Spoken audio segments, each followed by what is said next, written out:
So the saga continues, and I'm still reading that chapter 10 under investigation, and I'll read the whole chapter word by word. I'll try to read, skip a few things. So it's still chapter 10, he's still under investigation, and he's still innocent. Abba main bola. Oh, tu pehle kyun nahi bola?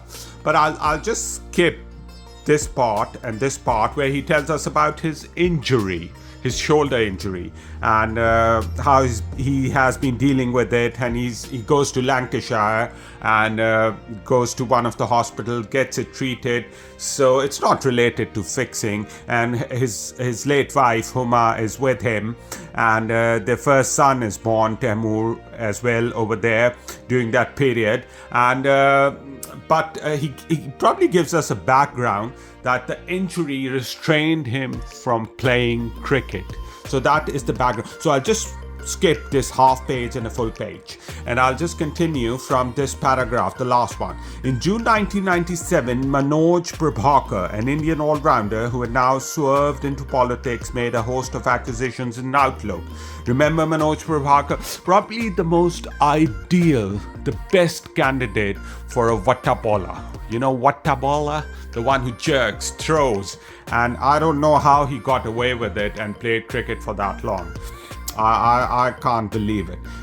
Made a host of accusations in Outlook, including that he had rejected an offer from a teammate to underperform in a match against us in that murky Singer Cup 3 years earlier. Cricket, he claimed, had caved in to the money power. The Board of Control for Cricket in India appointed a retired Indian Chief Justice, Yashwant Chandachud, to investigate.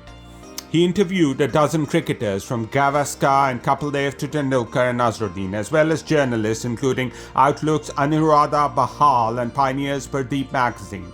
From the players, Chandachud received a chorus of denials and could find nothing substantial, despite acknowledging that a large amount of betting took place on cricket in India. Prabhakar, it would later emerge, was himself compromised. He, among others, had been on Gupta's payroll. Remember Gupta? The M.K. Gupta. The sight of Indians investigating Indians excited similar demands in Pakistan. The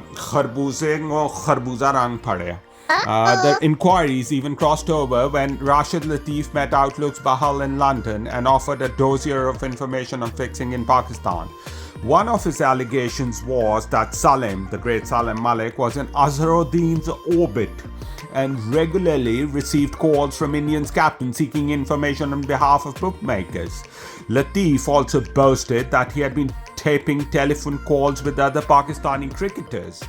That didn't bother me. I had never had any reason to speak to Latif on the phone, so they never spoke to each other. But no doubt chilled others. In the near term, however, no more was learned because Outlook reportedly declined to pay the sum Latif wanted for his information. So I'll just stop here and continue in the next one because I just want to make it short and crisp and for viewers to enjoy. Thanks for watching. कहाँ कहाँ नहीं गया, मैं हर उस दरवाजे पे जाके मैंने नॉक किया जो इस मामले को जानते थे, मगर मेरे सामने सबने यही कहा कि हाँ ऐसा हुआ था. Earlier in the week, Prabhakar had claimed that it was Kapil Dev who had offered him 2.5 million rupees to perform below par in a 1994 Singer Cup tie against Pakistan in Colombo. Prabhakar further claimed that he had brought the incident to the notice of the team management, but no action was taken.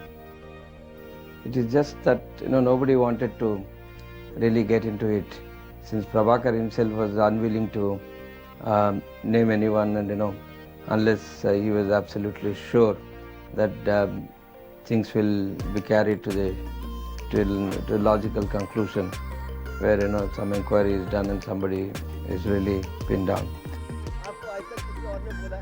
Soon after, Kapil Dev lashed out at Prabhakar, calling him a coward and accusing him of making reckless allegations without any proof.